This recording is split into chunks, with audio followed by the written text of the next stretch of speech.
രാജ്യത്തേക്ക് ആണവ നിരീക്ഷകരെ പ്രവേശിപ്പിക്കാൻ ഇറാൻ അനുമതി നൽകിയെന്ന അമേരിക്കൻ വൈസ് പ്രസിഡന്റ് JD വാൻസിന്റെ വാദം തള്ളി ഇറാൻ. ആണവ വിഷയത്തിൽ പുതിയ കാര്യങ്ങളൊന്നും തന്നെ സമ്മതിച്ചിട്ടില്ല എന്നും ആദ്യവട്ട ചർച്ചയിൽ ആണവ വിഷയം ചർച്ച ചെയ്തിട്ടില്ല എന്നും ഇറാൻ വ്യക്തമാക്കുന്നു. ഇറാന്റെ മരവിപ്പിച്ച ആസ്തികൾ വിട്ടു നൽകുമ്പോൾ ആ പണം എന്തു ചെയ്യണമെന്ന് അമേരിക്ക തീരുമാനിക്കുമെന്ന് വൈസ് പ്രസിഡന്റ് JD വാൻസ് പറഞ്ഞു. ഗൾഫ് രാജ്യങ്ങളിലേക്കുള്ള US സ്റ്റേറ്റ് സെക്രട്ടറി മാർക്കോ റൂബിയോയുടെ സന്ദർശനം ഇന്ന് തുടങ്ങുകയാണ്. അമേരിക്കയിൽ നിന്ന് മധു കൊട്ടാരക്കര ഏറ്റവും പുതിയ അപ്ഡേറ്റുകളുമായി ചേരുന്നു. മധു, very good morning.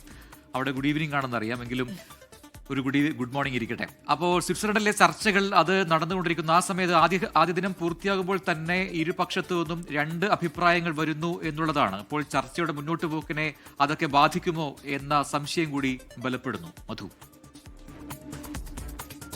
Good morning Prajin, Amrita. ഇവിടെ പ്രജിൻ, മഴയാണ്. മഴയത്ത് ഫുട്ബോളും നടക്കുകയാണ് മെറ്റ് ലൈഫ് സ്റ്റേഡിയത്തിൽ.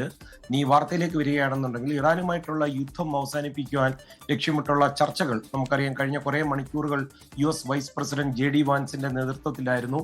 അദ്ദേഹം ഇപ്പോൾ സ്വിറ്റ്സർലൻഡിൽ നിന്ന് തിരിച്ച് വാഷിംഗ്ടണിലേക്ക് വന്നുകൊണ്ടിരിക്കുകയാണ്. ഞായറാഴ്ച തുടങ്ങിയ ഈ അമേരിക്ക ഇറാൻ ചർച്ചകൾ, അതിന്റെ തുടർ ചർച്ചകളും ഒക്കെ വളരെ മികച്ചതായിരുന്നു എന്നാണ് അദ്ദേഹം മടങ്ങും മുമ്പ് മാധ്യമപ്രവർത്തകരോട് പ്രതികരിച്ചത്.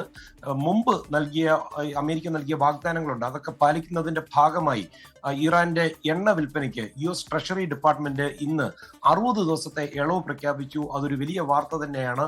ഇറാനെ പൂർണ്ണമായും ആണവ മുക്തമാക്കുന്നതിന്റെ ഒരു ഫസ്റ്റ് സ്റ്റെപ്പ് എന്നുള്ള രീതിയിൽ രാജ്യത്ത് ആണവ നിരീക്ഷകരെ പ്രവേശിപ്പിക്കാൻ ഇറാൻ സമ്മതിച്ചതായിട്ടാണ് JD വാൻസ് മടങ്ങും മുമ്പ് വ്യക്തമാക്കിയത്. എന്നാൽ നിരീക്ഷണവുമായി ബന്ധപ്പെട്ട് ഒരു ഉറപ്പുകളും നൽകിയിട്ടില്ലെന്ന് ഇറാൻ ഇതിനോട് പ്രതികരിക്കുകയും ചെയ്തു.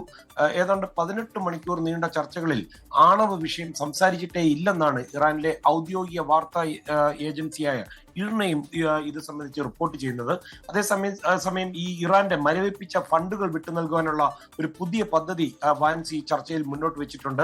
എന്നാൽ ഈ പണം ഉപയോഗിച്ച് ഇറാൻ എന്തൊക്കെ വാങ്ങണം എന്ന് തീരുമാനിക്കാനും അതിന് പെർമിഷൻ നൽകാനുമുള്ള പൂർണ്ണ അധികാരം അമേരിക്കയ്ക്കായിരിക്കുമെന്നതാണ് ഇതിലെ ഒരു പ്രധാന വ്യവസ്ഥ. അതുപോലെ ഈ 60 ദിവസത്തേക്ക് US ഇറാനുള്ള എണ്ണ ഉപരോധങ്ങൾ നിർത്തിവെച്ചതോടെ ഇറാന് തങ്ങളുടെ എണ്ണ കയറ്റുമതി വർദ്ധിപ്പിക്കുവാനും അതുപോലെ രാജ്യാന്തര വിപണിയിൽ കൃത്യമായ ഒരു വില ഈടാക്കാനും ഒക്കെ സാധിക്കുമെന്നുള്ളത് ഒരു വലിയ കാര്യമാണ് ഇറാനെ സംബന്ധിച്ച്.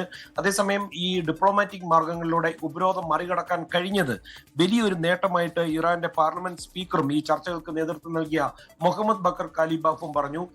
ഹോർമൂസ് കടലിടുക്കിലൂടെയുള്ള കപ്പൽ ഗതാഗതം സുരക്ഷിതമാക്കാൻ അമേരിക്ക ഉൾപ്പെടെയുള്ള രാജ്യങ്ങളുമായിട്ടുള്ള ഭാവിയിൽ ഒരു ആശയക്കുഴപ്പം ഉണ്ടാകാതിരിക്കുവാനും ഒരു ഹോട്ട്ലൈൻ ടെലിഫോൺ സംവിധാനം ഏർപ്പെടുത്തുവാൻ ഇറാൻ തീരുമാനിച്ചിട്ടുണ്ട്. സ്വിറ്റ്സർലൻഡിൽ അമേരിക്കയുമായിട്ടുള്ള ചർച്ചകൾക്ക് ശേഷം മുഹമ്മദ് ബക്കർ കാലിബാഫും തിരിച്ചു മടങ്ങിയാണ്. US state secretary Marco Rubio അല്പസമയത്തിനുള്ളിൽ ഗൾഫിലെത്തും. ഗൾഫ് രാജ്യങ്ങളുമായിട്ടുള്ള ചർച്ചകളിൽ ഇറാൻ വിഷയമായിരിക്കും പ്രധാനമായിട്ടും മുമ്പോട്ട് വയ്ക്കുന്നത്. പ്രജിൻ, അമൃത.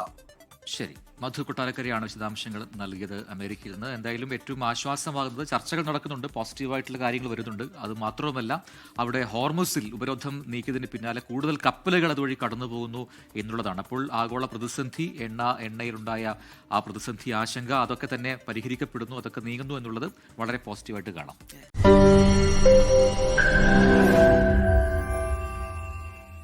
ലോകത്തെവിടെയായാലും ഏത് സമയത്തും 24 വാർത്തകളും ഓഗ്മെന്റഡ് റിയാലിറ്റി പാക്കേജുകളും എക്സ്പ്ലെയിനറുകളും വിശദമായി കാണാൻ ഞങ്ങളുടെ YouTube ചാനൽ നിങ്ങൾക്ക് സബ്സ്ക്രൈബ് ചെയ്യാം.